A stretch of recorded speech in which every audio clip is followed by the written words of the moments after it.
Of all the characters in the Harry Potter series, Ginny Weasley's transformation over the course of 7 books might be the most dramatic. At first a shy little girl with a crush on her big brother's best friend, she ends up a self-possessed wizard fully capable of holding her own against some of the most powerful dark forces in her world, and of hanging onto Harry Potter's heart, to boot. And of all the actors chosen to portray Harry Potter's young characters in the blockbuster series of film adaptations, Bonnie Wright's transformation over the course of the last decade rivals only Emma Watson's as the most surprising. Now 21, she's a stunning, eloquent young woman whose career is sure to last long beyond the Potter franchise. The last Potter film, Harry Potter and the Deathly Hallows, Part 2, comes out July 15. We caught Wright in a time of transition, between finishing shooting it and heading to Jakarta to shoot her next feature, The Philosophers. She took some time out to talk to us about Ginny, her family, her co-stars, and her future.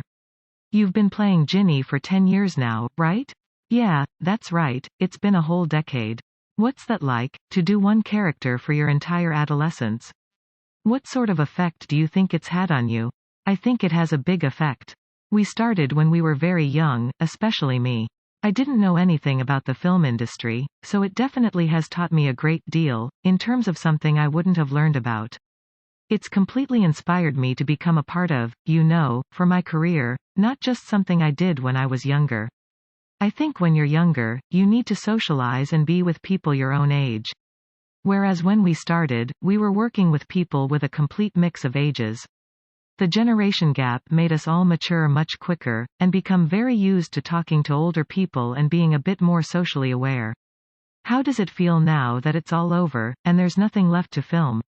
It's very weird. I think it's one of those things that we thought would never, ever happen. It was the last week, and then it finally became the last day, and it was just so bizarre. I think for all of us, it's been such a long journey, and such an amazing journey, that we were all very happy to tie it up and move on to the next stage of our lives. I think that's the most important thing now for me, is definitely to keep acting, and to try and diversify my skills and share myself in different roles. When you start so young working, you build a hunger for acting, working, and a busy life. What was it like the last day on set? How do you deal with the end of all of that? Is there a lot of crying? It was much more emotional than anyone anticipated.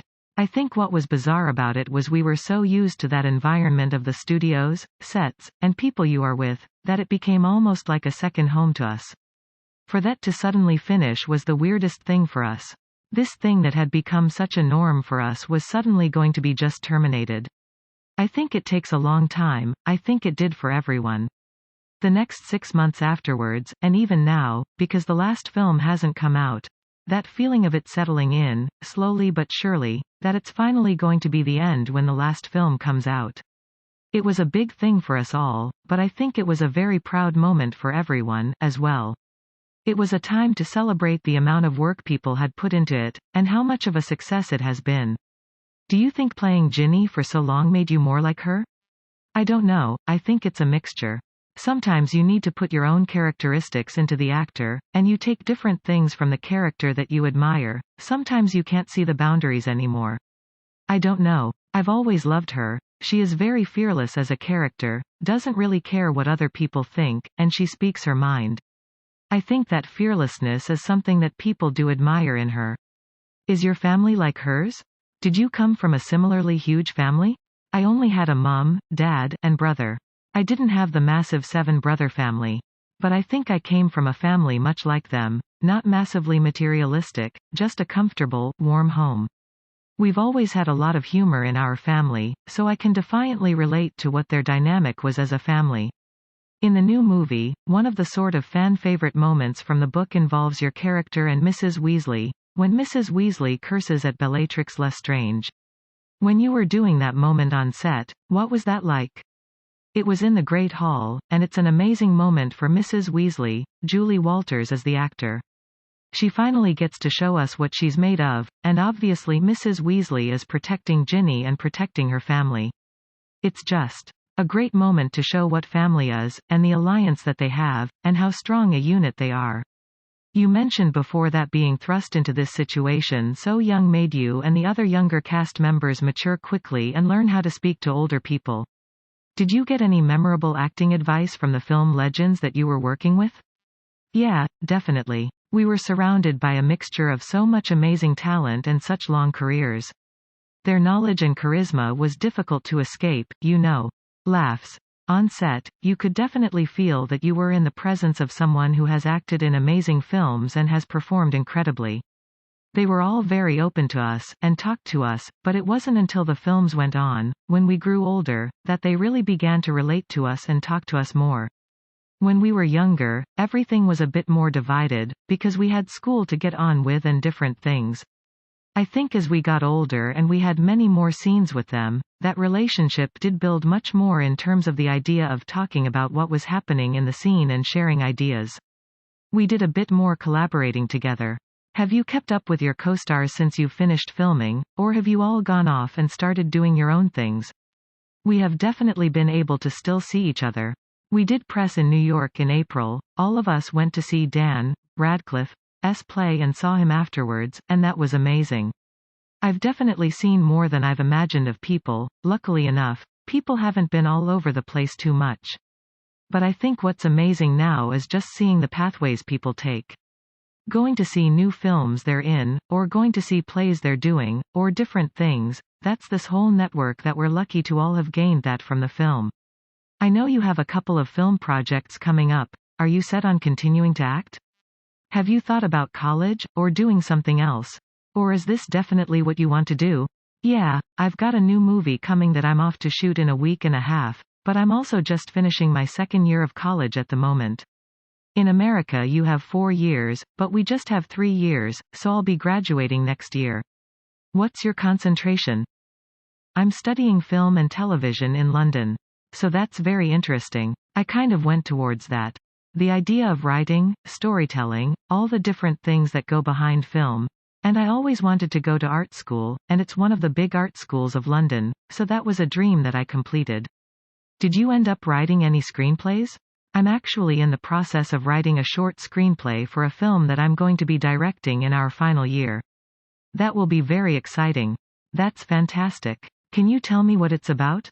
It's quite new, but it's basically about a relationship between a mother and daughter, and it's set in an area in England, in East Sussex, called Romney Marsh, which is a very interesting environment that I always went to as a child and grew up with, so it's very much about the location. It's a very bleak, quite bizarre area. So it's a film, basically, about that area of England.